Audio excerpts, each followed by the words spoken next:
ప్రభు నామంలో అందరికీ వందనాలు. దైవ మర్మములు ఏప్రిల్ 26వ తారీఖు. కీర్తనల గ్రంథము 119వ అధ్యాయము 57వ వచనము. నీ వాక్యములను అనుసరించి నడుచుకొందునని నేను నిశ్చయించుకుని ఉన్నాను. దేవుడు 2 ఆత్మలను ఇచ్చినను లేక 2000 ఆత్మలను ఇచ్చినను పర్లేదు. మనము పని చేయవలసిన విధము సంఖ్యపై ఆధారపడదు. లేఖనములిచ్చు నియమములు ఎల్లప్పుడూ ఒకటే. ఆయన పనిని ఎట్లు స్థిరపరచవలెనో, దాని ఎదుగుదలకు ఎట్టి ఏర్పాట్లు చేయవలెనో దేవుని సేవకులకు చెప్పబడి ఉన్నది. క్రమముగా బైబిలు చదువుట అత్యంత అవసరమని నీవు వానికి చెప్పవచ్చును. గృహములలో కూటములు ప్రారంభించునని ప్రతి ఒక్కరిని సాక్ష్యమిచ్చుటకు పంపవచ్చును. వారి పాత అప్పులు తీర్చవచ్చును. ఒకరి పాపములు ఒకరు ఒప్పుకొనున్నట్లు చేయవచ్చును.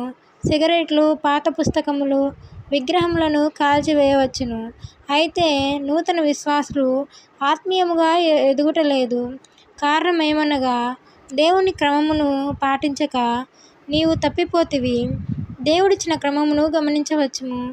అపోస్తులు బోధయందు వారు ఎడతెగక యుండిరి. మానవుని వేదాంతము వాదములతో మిశ్రమము చేయబడిన పవిత్రమైన వాక్యమిది.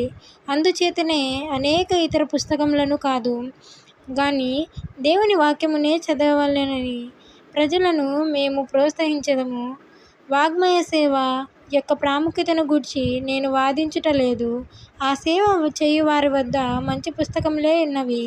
కానీ మొట్టమొదట బైబిల్ చదవవలెనని నేను హెచ్చరించుదును.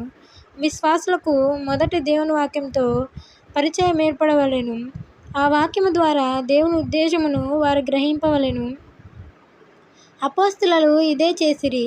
ధర్మశాస్త్రంలో, ప్రవక్తల గ్రంథములోను, కీర్తనల గ్రంథములోను యేసుక్రీస్తు ప్రభువును గూర్చి వ్రాయబడిన దానినంతటికిని వారెత్తి చూపించిరి. ఆమేన్.